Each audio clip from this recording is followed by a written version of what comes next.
Well, hello guys, welcome back to my channel. I did not want to wait any longer for you guys to see my Cissus amazonica. This is a really cool vining plant. Let me lift it up so you guys can kind of see what it looks like, if I can get back far enough. This plant is fairly easy to take care of. Interesting thing, this one's in soil in a hanging planter, as you can see. I also tried growing this in water culture and it did well for a while, but then I'm not sure the reason why, it just kind of took a dive. But this one kept going and it's continuing to go with a lot of new growth everywhere. I really feel like this plant you don't see enough of and you don't hear enough of. I mean, it's on the internet. Once in a while you'll find it in a plant shop, but it's not very common. And to me, it's almost like a faster growing philodendron or pothos. And those are fast growing to begin with. I don't know, I just really think it's cool.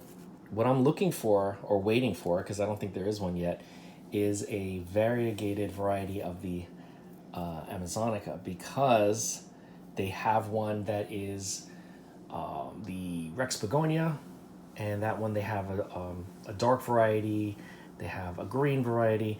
I don't necessarily think that they have a variegated variety, and if they do, I'm going to get it. But anyway, I would love for them to come out with a variegated variety of this one. If you look closely, they're very arrow-shaped leaves. The leaves are like a dark leathery green, and the veins are a lighter green, almost a silver, but not quite.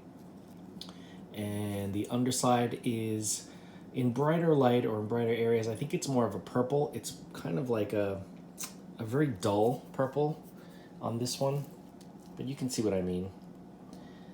Kind of similar to a lot of other Cissus plants. But yeah, in the grapevine family, very, very easy to take care of. This one doesn't get any bright light. It's hanging from a north-facing window, so there isn't really any direct sunlight at all hitting this plant, but it is taking off. One thing that I did notice is I don't like to let this dry out now, because when I did, the tips started to die. The growing tips started to die, and it would start to sprout from a new location. And I said, all right, I can't let this one dry out. So would not say this is drought tolerant, but it is really cool and kind of pretty, you know. And it is a vining plant. It's got these little tendrils. You can see it look like a little Y that grab onto things. I don't have anything close to this plant for it to grab onto, but I know that they do, and they twine around, and I just think it's really cool. It's really, really cool.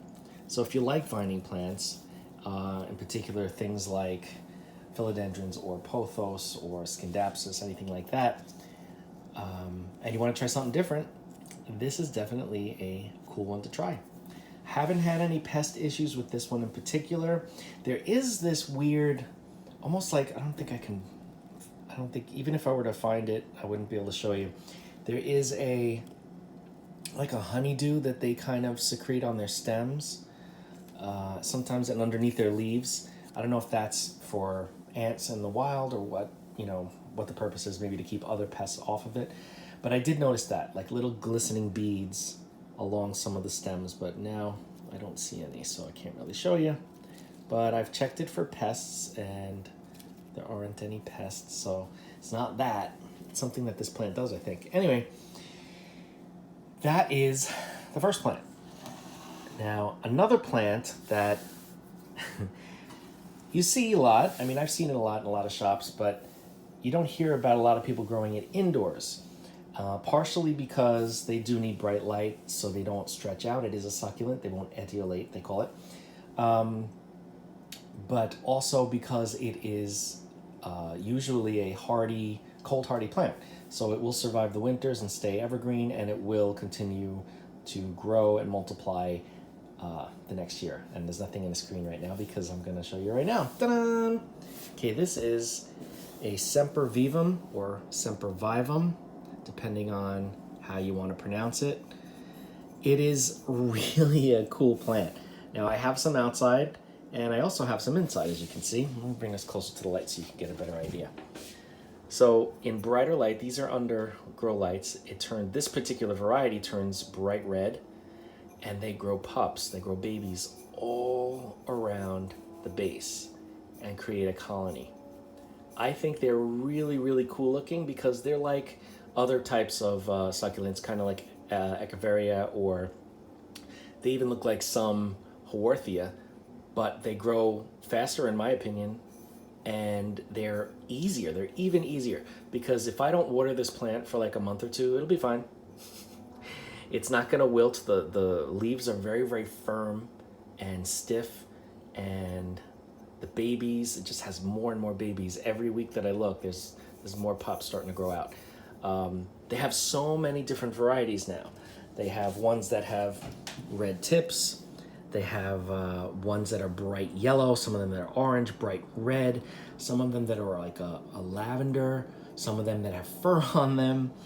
Some of them have bluish, kind of like Echeverias. I just think they are really, really cool plants that don't get enough attention, and I'm not sure why. They're not expensive, they're pretty affordable, but they're very, very, they're very easy to grow, and they're very rewarding because not only do the mother plant, not only does the mother plant grow, but it creates all these babies. Now, one thing about this plant is that the mother plant will bloom eventually. I think it's like in 2 to 3 years from being a pup, the mother plant will bloom, and then that plant in particular will die off. That's their monocarpic, it's called. That's what they do, but fear not, because all of the babies that she produced before the bloom will continue to grow, and they will do the same thing. They will make pups of their own, and they will then bloom and then pass, and the babies will remain. But let me tell you something. The amount of babies that these come out with, you don't have to worry. Yeah, now I can get even closer. Let me see if I can focus a little better for you guys. Look at all of these little tiny heads. There's little babies, little pups growing.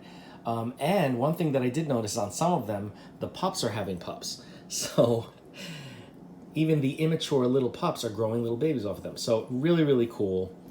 Very, very durable. As you can see, I could do anything to this. Nothing's going to happen. But it is a really, really cool, interesting plant to have. A great conversation piece. And if you like miniature gardening, you could use these to make like miniature shrubbery, as you can see. Like a big tree or a big bush, and then miniature shrubbery if you're doing a fairy garden or something like that. Anyway, I have so many different varieties and colors, but this is one of the ones I have inside. I just figured let me show you, since this video is about underrated plants. And I say go out and get one. It won't cost you much, and you'll have a great time. So yeah, any questions, just reach out. Don't forget to like, comment, share, and subscribe if you like these videos. Hit that bell if you want to be notified anytime I upload a video, and I will see you in the next video.